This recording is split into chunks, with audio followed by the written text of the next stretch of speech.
आप सभी का इस नए तकनीकी सत्र में स्वागत है। और अब मैं सुन त्जू की किताब आर्ट ऑफ वार के अंतिम चैप्टर गुप्तचरों का प्रयोग की बात करूंगा।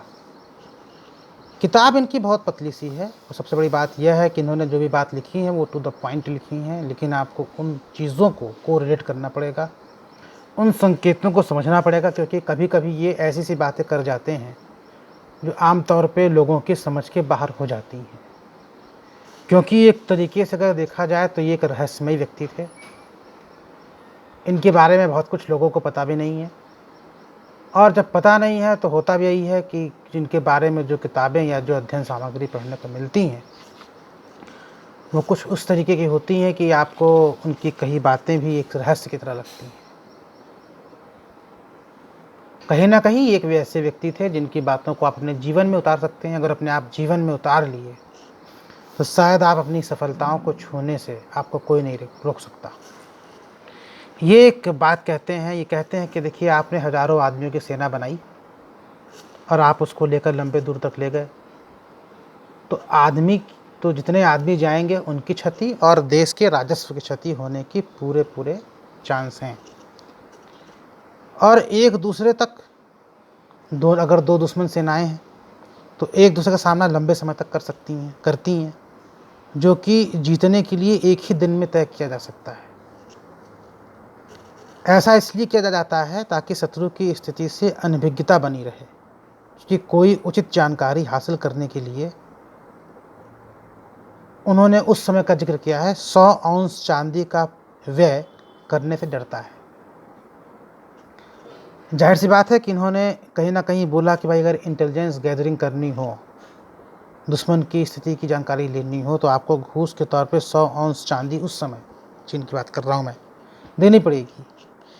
तो इसीलिए इन्होंने कहा, भाई आप लंबे समय तक जाएंगे, लंबा दूर जाएंगे, हज़ारों आदमियों की सेना लेके जाएंगे, तो राजस्व की और इतने आदमियों की, संसाधन की क्षति तो होगी ही होगी।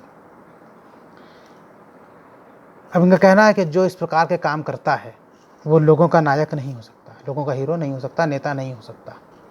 क्यों? क्योंकि आपने एक तो पहले आपने इतने लोगों को मतलब डिप्लॉय किया, इतने आप हज़ारों लोगों की फ़ौज ले गए, फिर आपने संसाधन ख़त्म किए, रिसोर्स ख़त्म किए, राजस्व ख़त्म किया, फिर आपने इंटेलिजेंस गैदरिंग के लिए आपने तो सामान दिया, चांदी सोना जो भी था उस समय दिया।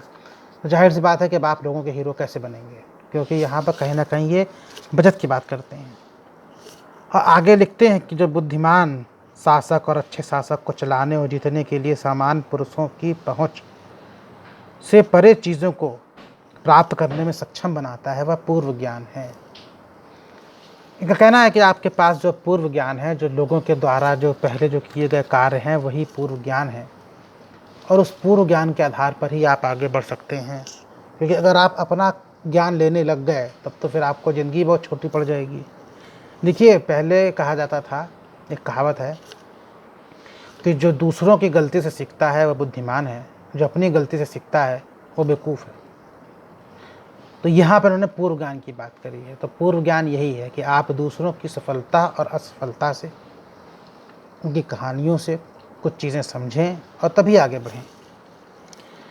इन्होंने इंटेलिजेंस के लिए जो जासूस होते हैं उसको इन्होंने 5 लोगों में बांटा है: स्थानीय गुप्तचर, आंतरिक, परिवर्तित, झूठे और सक्रिय। मैं फिर से बताता हूँ, 5 तरह के जासूसों की इन्होंने बात करी है: लोकल, इंटरनल, परिवर्तित, झूठे, सक्रिय।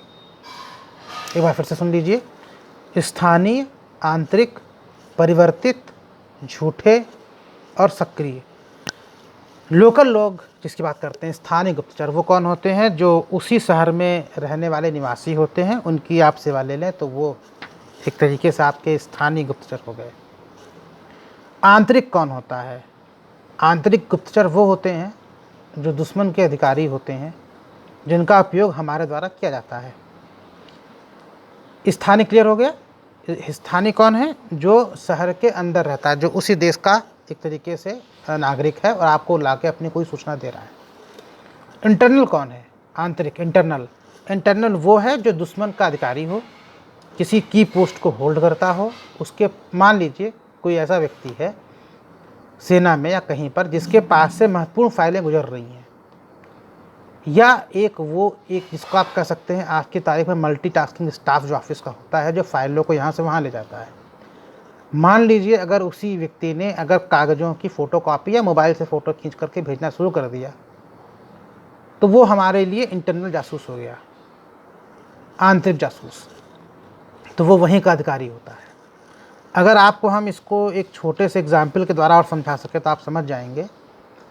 एक पिक्चर आई थी कुछ साल पहले, उड़ी के अटैक के बाद, राजी, अच्छी फिल्म थी जासूसी की। उसमें आपने देखा होगा कि एक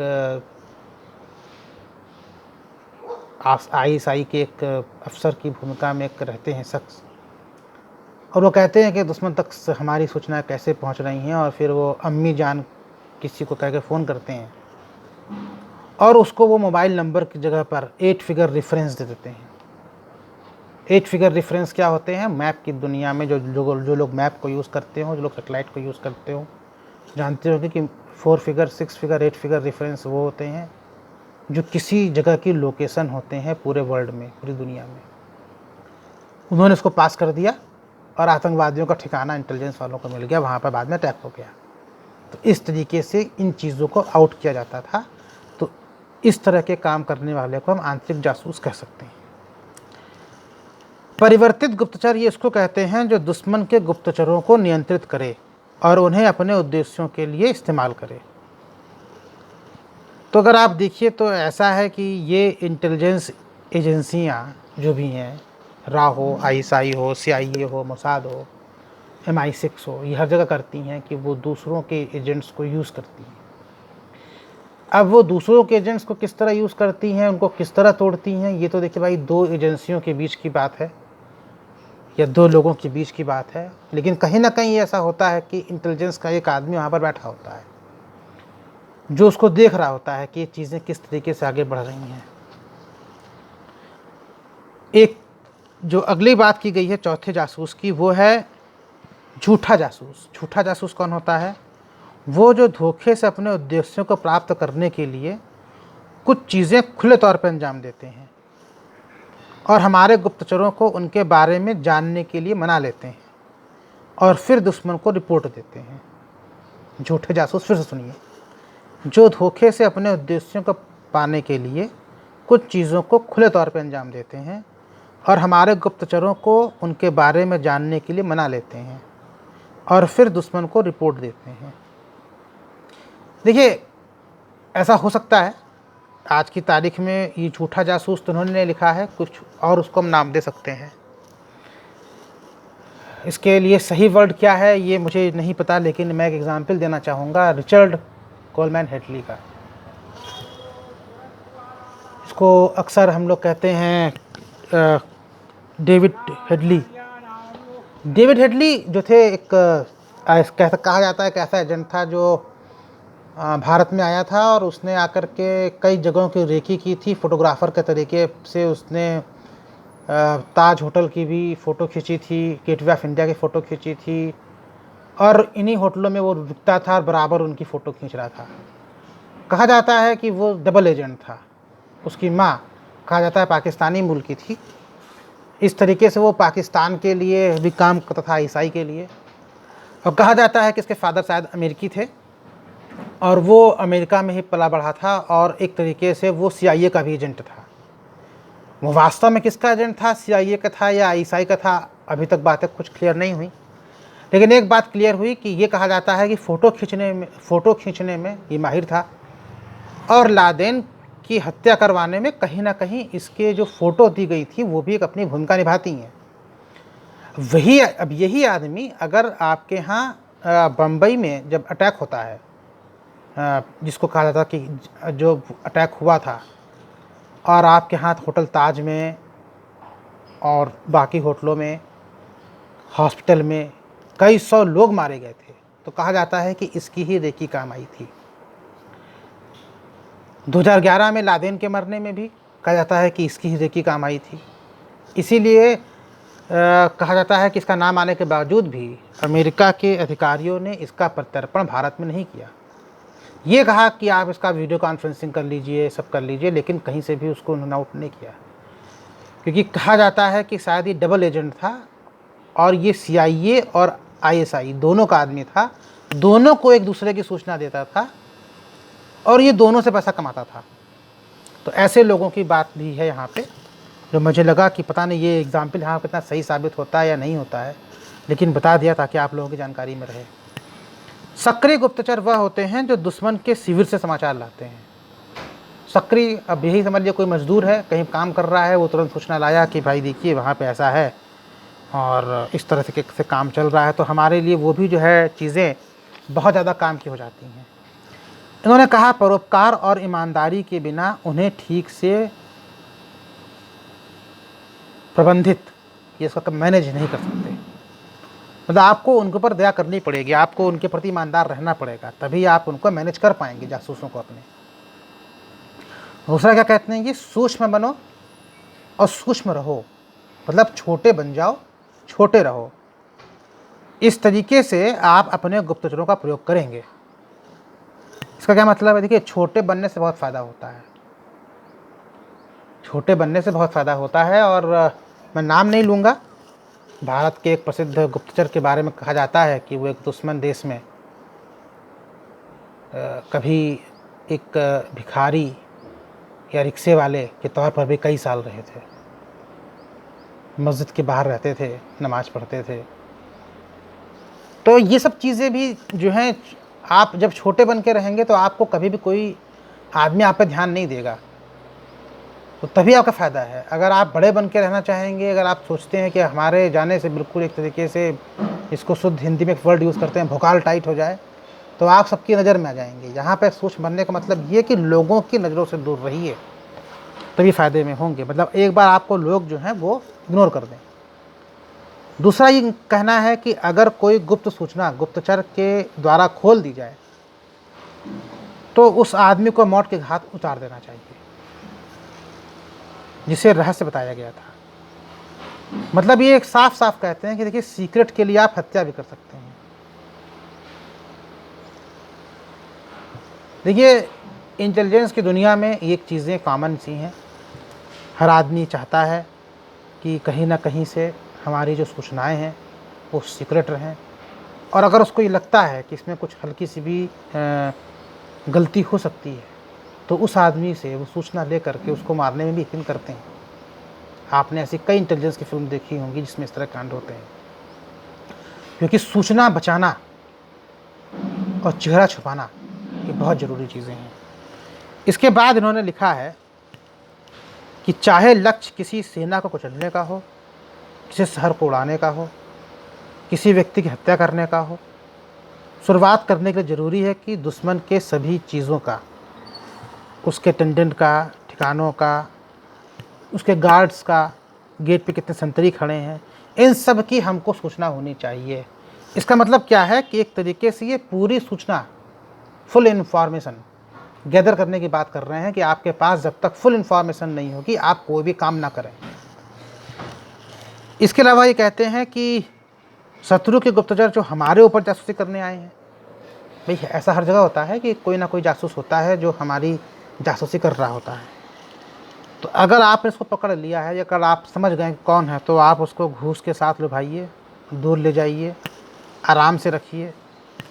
ऐसा करने से क्या होगा कि वो हमारा परिवर्तित एजेंट बन जाएगा और हमारी सेवा के लिए वो यूज़फुल होगा। एक तरीके से परिवर्तित की जो बात की गई थी कि दुश्मन के एजेंट को अपने में मिलाओ, उससे सूचना लो, तो तरीके से ये वही बात कर रहे हैं कि अगर आपने समझ लिया है कि दुश्मन का कोई कौन सा एजेंट आप पे नज़र रखे हुए, इसको आप मिला लीजिए, घूस दीजिए, कहीं इसको ले जाइए, आराम से उससे बात करिए, वो आपके यहाँ आराम से रहे, और फिर आप उससे अपनी सेवाएं लेते रहिए। एक तरीके से ये कह रहे हैं कि जो एजेंट है दुश्मन का, उसको आप डबल एजेंट कैसे बनाएं, क्योंकि ऐसा तो नहीं है कि उसकी सारी निष्ठा अचानक अपने देश से ख़त्म हो जाएगी। कुछ ना कुछ सूचनाएं तो वो देता ही रहेगा अपने देश को, ताकि वो लोग भी उस पर शक ना करें। लेकिन यहाँ पे आपने खेल किया है कि भाई इसको भी आप करिए, तो नो डाउट यहाँ पर ये एक डबल एजेंट बनाने की बात कर रहे हैं, या एक तरीके से कह रहे हैं कि ये दुश्मन के किसी आदमी को अपनी तरफ से तैयार कर लो। उसके आगे ये लिखते हैं कि गुप्तचर द्वारा लाई गई सूचना को हम स्थानीय और आंतरिक गुप्तचरों की जानकारी दुश्मन के खेमे से हासिल कर सकते हैं।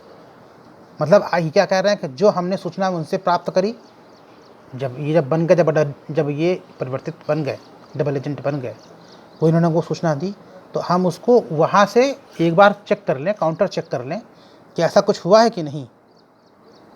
और अगर हो गया है तो जाहिर सी बात है कि हमारे अब 3 चीज़ें मिलेंगी, वो तीनों चीज़ टैली करनी चाहिए।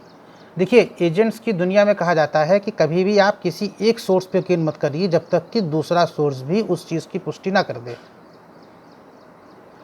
तो ऐसा होता है कि एक सूचना आने के बाद भी उसको लोग जो है काउंटर चेक करते हैं। अच्छा, एक और तरीका भी है। आज की तारीख में इंटेलिजेंस काफ़ी विस्तृत हो चुकी है और वो अब आर्टिफिशियल इंटेलिजेंस भी आ गई है।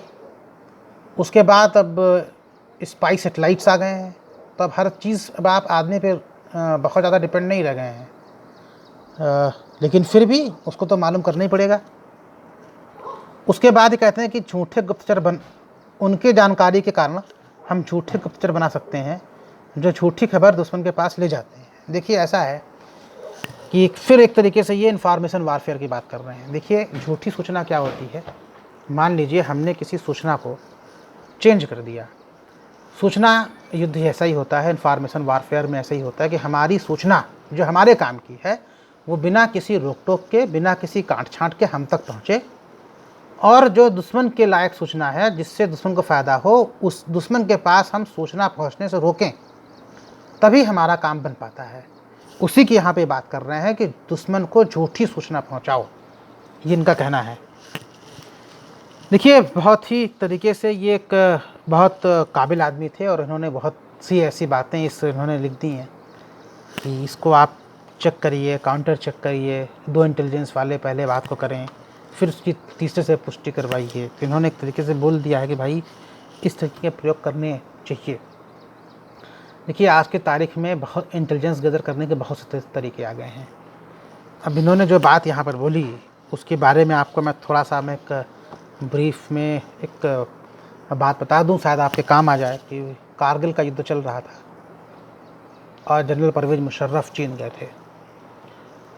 वहाँ से उन्होंने अपने होटल से एक पाकिस्तान में अपने जूनियर को फ़ोन किया, किसी लेफ्टिनेंट जनरल को, शायद अजीज़ थे मेरे ख्याल से, संभव का मैं नाम भूल रहा हूँ। और उससे उन्होंने पूछा कि क्या कंडीशन है कश्मीर की। उन्होंने कहा कि भारत के एक हेलीकॉप्टर को हमने गिराया है। तो फिर उन्होंने कहा कि लगता है फिर तो भारत वाले बहुत परेशान होंगे, इंशाअल्लाह हमारी जीत होगी। फिर उन्होंने पूछा कि वहाँ की पाकिस्तान के इंटरनल कंडीशन कैसी चल रही है। इस बातचीत को जो उन्होंने होटल से किया था और रावलपिंडी फ़ोन किया था रॉ ने, अब रॉ ने किया है या CIA ने किया है, किसने किया है पता नहीं, लेकिन वो इन्फॉर्मेशन भारत के हाथ लग गई। भारत ने भी एक काम किया कि भारत ने उस इन्फॉर्मेशन को मीडिया में चलवा दिया और अमेरिका को दे दिया। उसके बाद ये बेनकाब हो गए।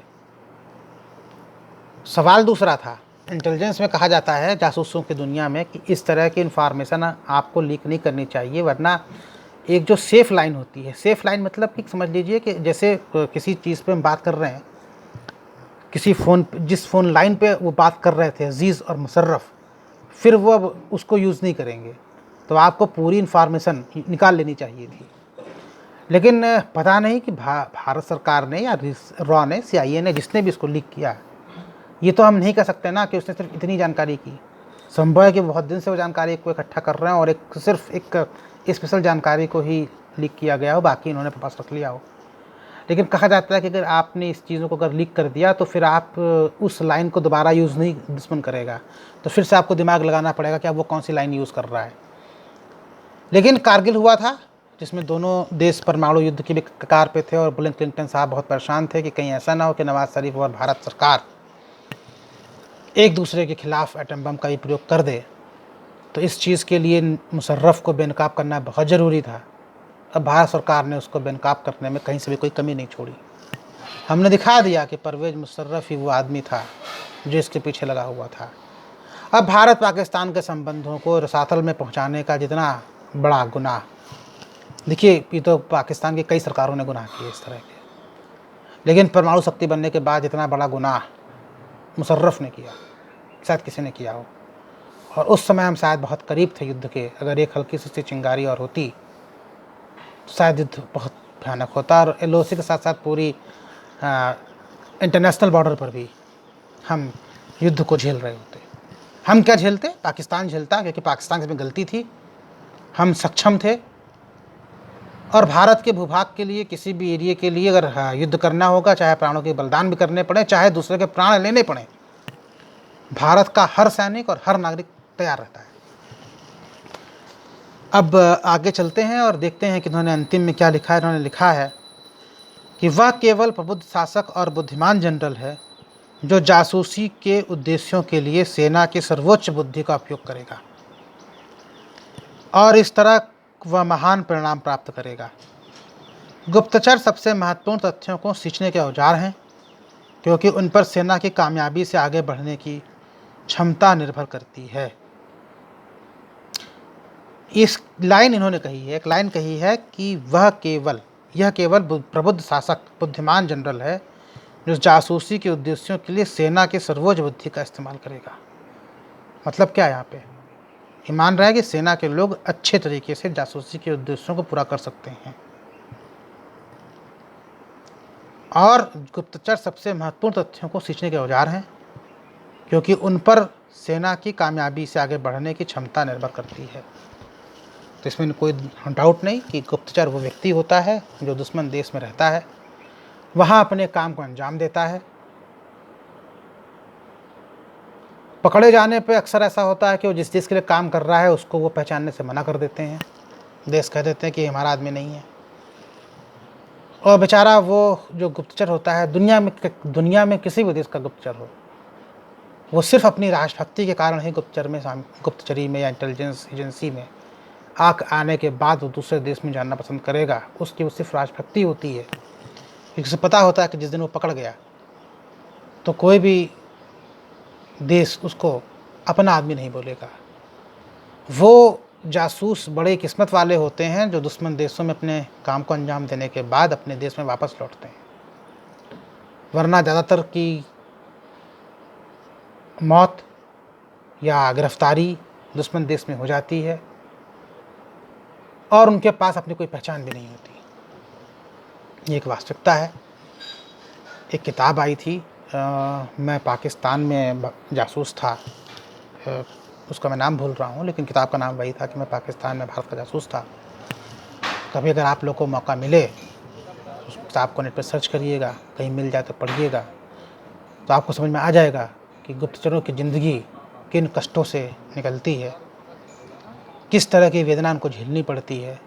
घर वालों को पता नहीं होता, जब वो पकड़े जाते हैं तो सरकारें उनको पहचानने से मना कर देती हैं, और उनके पास अपना कोई नाम नहीं होता, क्योंकि उनका नाम दुश्मन देश में तो आप यूज़ करेंगे नहीं। दुश्मन देश में आप वही नाम यूज़ करेंगे जो आपको आपकी इंटेलिजेंस एजेंसियाँ देंगी। आपको हर चीज़ याद करनी पड़ती है, आपके पास कोई भी सामान ऐसा नहीं होता जिससे आप ये प्रूफ कर सके कि आप उस देश के नागरिक हैं। एक तरीके से आपकी पूरी पहचान मिट जाती है।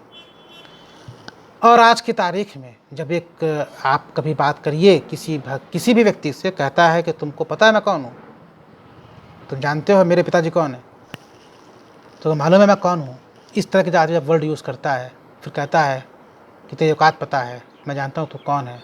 लेकिन एक जासूस दुश्मन देश में अपना नाम, अपने पिता का नाम, अपने देश का नाम, सबको गुमनाम रख करके सिर्फ देश की सेवा करता है। तो बहुत काम का चैप्टर था जासूसों के लिए, और मुझे आशा है कि आप लोगों के शायद दिमाग में मेरी बातें पूरी घुसी होंगी। जितना भी प्रयास मैं कर सकता था मैंने किया। यहाँ पे आकर के सुनतजू का जो किताब है ख़त्म हो जाती है। अब सुनतजू के ऊपर फ़िलहाल अब कोई चैप्टर नहीं बनेगा, सुनतजू यहीं पे आकर समाप्त हो जाते हैं। धन्यवाद।